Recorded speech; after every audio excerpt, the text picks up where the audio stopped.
So what is this approach and what is this promise? Clip, maybe some of you are familiar with UV-based resin printing. The build platform comes down, immerses into a bath of UV photopolymer resin, very close to a window.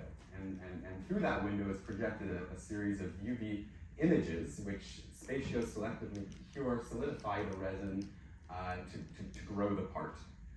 This video is courtesy of a company, Carbon 3D, which has commercialized this technology. And importantly, the object is being grown fully continuous here and appears very seamless and eventually will complete and lift out of the vat.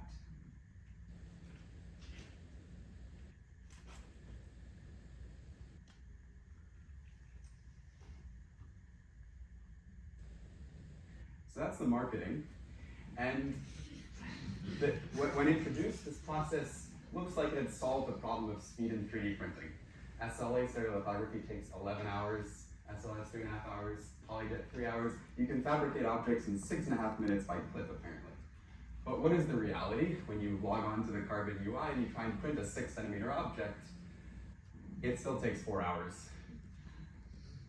And that doesn't make us very happy. As Scott Hudson said in his keynote, he's constantly waiting for 3D prints to finish, and we want to make that faster than 4 hours.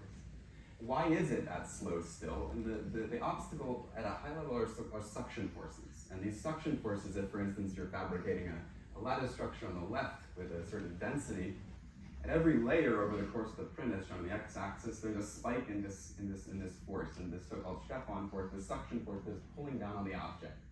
And if you print too quickly or print too large of an object, that can cause print failures. It can cause print failures, and in order to prevent that, like in other 3D printing techniques, you need significant support often to prevent this sort of delamination failure, the object quite literally getting torn off the platform. Our approach to try and address this is instead to try and take active control over the fluid mechanics in the 3D printer in real time. This is called injection clip, injection continuous liquid interface production. And what we do is we don't try and build an entirely new machine, which is very hard. Instead, we try and modify existing clip printers. What we do is we take the platform, which is shown on the top there, and we drill holes in it. We connect those holes to an external supply of resin, as shown on the syringe pump. And then the design element of this work is that we engineer within the object a fluid network that at every layer allows us access to the vat from the syringe pump. And why do we do this? We do this because, as shown on the left, in the traditional process, in this interface that is responsible for suction forces, there's a reflow of resin from the sides for the case of a cylinder here. You can model that theoretically. But there's a stagnation region in the center, a very low pressure region, which is responsible for the suction forces. So what if instead you're injecting resin in the center of the part? Instead, you dramatically transform that pressure and that velocity field, potentially offsetting suction. With one channel or multiple channels, basically, because our approach is very much software driven, we can engineer a different fluidic network within the part every single print. And so for this case, if we're, for instance, printing a cone with a growing cross-sectional area, we might need more injection sites, as I'll talk about in a little bit, to offset suction at a given layer.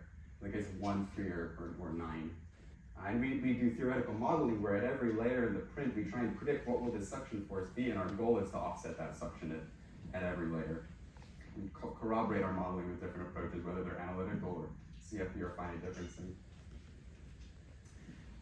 And so this is what I'll show some videos of the actual printing process now. First of all, the user work, but what does the user actually do in this process that's different from the existing approach? You have a syringe pump again, that I showed in a schematic before. You attach that syringe pump to the printer. That's a zoomed out view. What about a zoomed in view? And so this is a view from a scanner underneath the print. In this case, we're making a solid cylinder on the left, and you can see that the part is shown in black initially, but then we dyed resin at a certain point, and you can see now that every layer the object moves up, and it's hard to see because the interface between the window and the part is so small. The resin is getting sucked in from the sides. And of course, our approach is to instead engineer this channel in the center, which is constantly flushing resin through the middle. One channel there, but of course in 3D printing, we want to make complex geometries, so it becomes critical to understand, for instance, and I have a Stanford bunny, it's come up earlier in the conference, I apologize, but if we wanted to print this bunny again by our approach, We need to consider that there are different cross-sections with bunny, potentially multiple footprints in every cross-section. And how do we engineer a fluidic network that will allow us to take those low pressure regions at every slice and make them high pressure and neutralize them? We do more modeling of how fluid should flow through these networks here. That is, we model as an electrical circuit this microfluidic network that we're growing for a given source node. Here I have flipped the bunny over. For a given source node that we're injecting through the build platform, how should fluid flow through this network, and how do we couple that with our modeling of the interface to determine what fluid flow rates we need to administer at any given layer in the print offset section. So, does this work? Why do we care? And so I'm going to show a series of experiments here. I think that in the keynote there were some really interesting overhang studies as well, and we did something similar in this case for a series of cones. A series of cones of varying overhangs. And these cones of varying overhangs can be printed by the traditional method with significant support. So I'm showing that on the left here. That is, if you scaffold the cone with a forest of supports, you get a print. The print, though, has these defects. These defects are the result of cleaving support structures off after printing. What happens if, and that's using the commercial support structure generator for the traditional process, what happens if you start to reduce the density of that support structure network? You start to see these defects, and these defects are the result of the suction forces, which I mentioned earlier. You can see these lips and these apparent layers in the object, which are a result of those instabilities induced by this step-on adhesion. And if you remove entirely supports in the traditional process, those adhesion forces get so massive that the defects are macroscopic, which is of course unacceptable.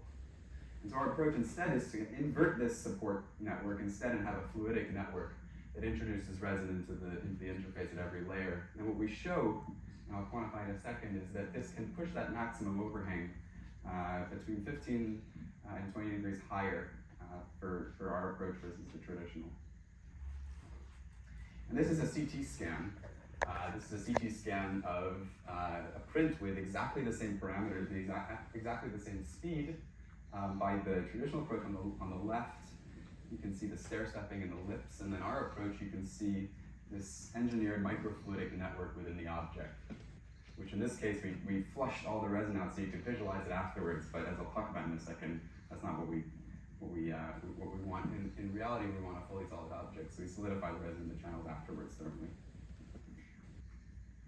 So we try and quantify these results again with a calibration plot as shown here. We're looking at overhang angle versus achievable overhang distance, and you can see that up to a certain point, we print in this case the cone that we want.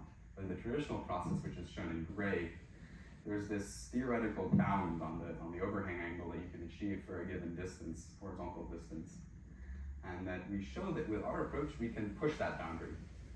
We can quantitatively push that boundary, which presents the opportunity for material savings that I'll talk about in a second. For cones, along with these rod geometries, there's many different overhangs that we encounter in 3D printing, of course. And we show not only can we print unsupported, we can print fast. So what if you wanted to, I'm from Stanford and Bay Area, you wanted to print the Golden Gate Bridge at a certain overhang. The traditional process, you could print it in about 2 hours. What if you wanted to print it under an hour? You had to maybe get lunch, come back, you wanted your print to be ready. Results are pretty unfortunate with the traditional process. You can see those same sorts of defects on the top, these lip defects for this overhang geometry. With our approach, it looks pretty good at this overhang. And again, you can see those channels engineered within the object running through and reinforcing cables of the Golden Gate Bridge in some sense. And this is a video of the process in real time. And so you can see on the left is what the traditional process does. And you can actually see that the traditional process is going up and down a lot. And that's significantly slowing down the process to accommodate those suction forces, actually. Whereas in our approach, you can see the platform is more like in the marketing videos, I would argue, going fully continuously. And that saves you a good deal of time. And so now you're having your sandwich, you're finishing it, and you're going to come back in just a second. I have your print. In the interest of time, I'm gonna continue, but it does finish. It does finish eventually. We want to acknowledge the limitations of our approach, though. You can't completely get rid of support structures. And why can't you? You have overhang geometries and 3D printing. And as we showed in our experiments, we can push that maximum overhang angle to a certain degree, but not to 90 degrees. And so what we propose is to integrate our innervation approach with support structures. As shown here, for the traditional process, typical support structure generators derive a certain theoretical overhang maximum.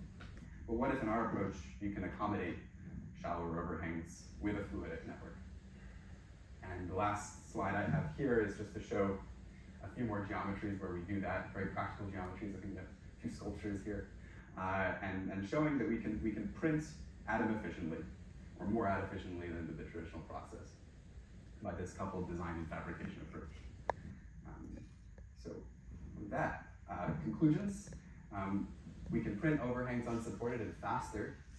The remaining obstacle, which I don't discuss in this work actually, are thermal limitations. That is, those prints that I was showing you, if you put a thermal camera on them, they get very, very hot. They get very, very hot. And so while fluid dynamics is one problem, the exothermicity of this photopolymerization reaction is another. And so that's one question that we're starting to think about, along with, I'm continuing on the Golden Gate Bridge theme, and I'm excited to see some of you at WISC, hopefully this fall, multi-material, multicolor printing. That is, if you can engineer a different fluidic network in the object, can you infuse different materials, different colors into it? And so I'm excited to see any of you there. So with that, I'll take any questions. Thank you.